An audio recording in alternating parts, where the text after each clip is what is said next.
Isang mapagpalang araw po ng linggo, November 16 na po 2025. Kabayan, meron tayong pinaka-latest na weather update sa lagay ng ating panahon. Pero bago yan, please don't forget po muna to like and subscribe and then pahit na rin ng notification bell. Maraming salamat po. Mga kababayan, sa kasalukuyan pong update natin, wala tayong bagyo na minomonitor sa loob at labas ng ating Philippine Area of Responsibility. Pero meron pong mga weather system na nakakaapekto ngayon sa malaking bahagi ho ng ating bansa. Lahat po yan ay aalamin natin. So kung mapapansin ho ninyo sa ating title, no, ay epekto ng super typhoon sa malaking bahagi ng Luzon ay napabayaan na.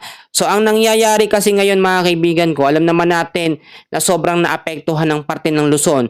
Ito nga pong super typhoon Yuan, no, ay wala masyadong naitutulong ang ating gobyerno, lalo na po sa pinansyal, pang-materyales o papagawa ulit ng bahay dahil nga po sa panibagong issue sa 100 billion pesos na rakot, no, o korupsyon. So hindi lamang yon, marami po. Alam ko, ikaw, ako, lahat po tayo nai-stress pero kinakailangan pa rin natin mag-move forward or magpatuloy sa ating buhay.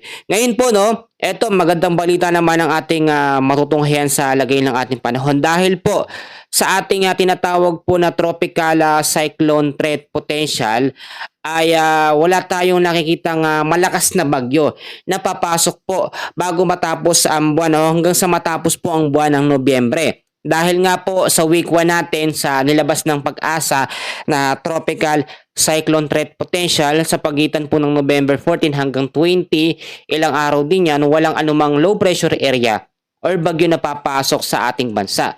Clear tayo sa mga bagyo pero take note, ipapaalala ko, merong mga weather system pa rin na magpapaulan. Kaya nga po minsan, no, sinasabi natin, walang bagyo pero may ulan.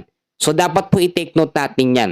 Sa week 2 naman ay pagitan naman yan ng November 21 hanggang 27, meron tayong namomonitor dyan na low pressure area pero low chance na maging isang ganap na tropical depression. So i-take note natin yan kahit matagal pa sa advanced weather forecast natin, kinakailangan nating malaman ng mas maaga para nalalaman natin yung mangyayari or kung merong magiging bagyo ba bago matapos ang buwan ng Nobyembre. So tatapusin muna natin ang buwan ng November saka natin aalamin yung advanced weather forecast para po sa Disyembre, no? Kasi alam ko yung ibang mga kababayan natin hanggang ngayon hindi pa po nakaka-recover, lalo na po dyan sa may Cebu City, parte po ng Catanduanes, no, Camarines Sur, North Luzon. Sunod-sunod kasi yung matinding epekto ng bagyo. At ngayon, salamat sa Panginoon dahil hindi yan nasundan ng panibagong malakas na bagyo o super typhoon category na bagyo. So ngayon, tuloy-tuloy na po tayo. Alamin muna natin yung ating forecast weather condition. So ngayong araw po ng linggo, sa area po ng Visayas, Mindanao at sa Palawan, ang weather condition po sa mga lugar na yan ay cloudy skies with scattered rains and thunderstorms dahil po sa ITCC or Intertropical Convergence Zone. Sa mga hindi nakakaalam po ang ITCC, ito po yung salpukan ng hangin sa Northern at Southern Hemisphere. So yung impact ng kanilang salpukan ay nagpo-produce po ng sama ng panahon or maulap na kalangitan. Kumakalat ho yan. Kaya nga yung ITCC, parang malabagyo ang epekto, no? Minsan nga gumagapang, tumataas pa yan ng konti. Pahaba kasi yung nagiging linya niya, no? Pero syempre, kapag itong ITCC nagpaulan, huwag kayong kabahan, no? Ulan lamang o malalakas sa ulan lamang kaya niyang i-produce, yun ang kaya niya. Pero yung mga mapaminsalang hangin, no, o life-threatening po na mga wind o malalakas na hangin ay hindi niya po kayang i-produce. So magandang balita yan para sa atin. Yung mga pag-uulan, normal lamang yan para madiligan yung mga palaya natin. So ang epekto naman ng ITCC, may mga chance pa rin ho ng mga pagbabaha at landslide sa mga landslide prone area. Dito naman po sa may Cordillera Administrative Region, kasama na po ang Cagayan Valley, asahan natin ang weather condition po sa mga lugar na yan ay cloudy skies with light rains. Ang northeast monsoon po or hanging amihan ay kayang magpaulan pero medyo mahihina lamang. Hindi yan nagpapaulan ng malalakas. Ang nangyayari lamang po dito dahil po sa malamig na hangin dulot ng amihan dyan sa may hilaga po na Luzon, at ito naman pong medyo maalinsang hangin galing po sa karagatang Pasipiko, yung easterlies nagkakaroon na naman, ay nabuo naman ang shear line. So ang shearline po ay nakakaapekto ngayon sa parte po ng Aurora, Nueva Ecija, Bulacan, Rizal at sa may Quezon. Kaya nga po kahapon, maaga pa lamang medyo masama na yung panahon. May mga pag-uulan hanggang naranasan yan hanggang alas 12 po ng tanghali. Dahil po yon sa shearline. Ang shearline kasi minsan mga kaibigan, may hina yung mga pag-uulan pero yung maulap na kalangitan ay nagiging consistent. Halos buong maghapon nagiging maulap ang kalangitan pero wala naman po na idudulot na malalakas masyado ng mga pag-uulan. Pero maging alerto at maging alisto pa rin tayo dahil ang shearline ay kaya pa rin po magkaroon ng impact na pagbabaha sa mababang lugar at landslide po sa mga landslide prone area.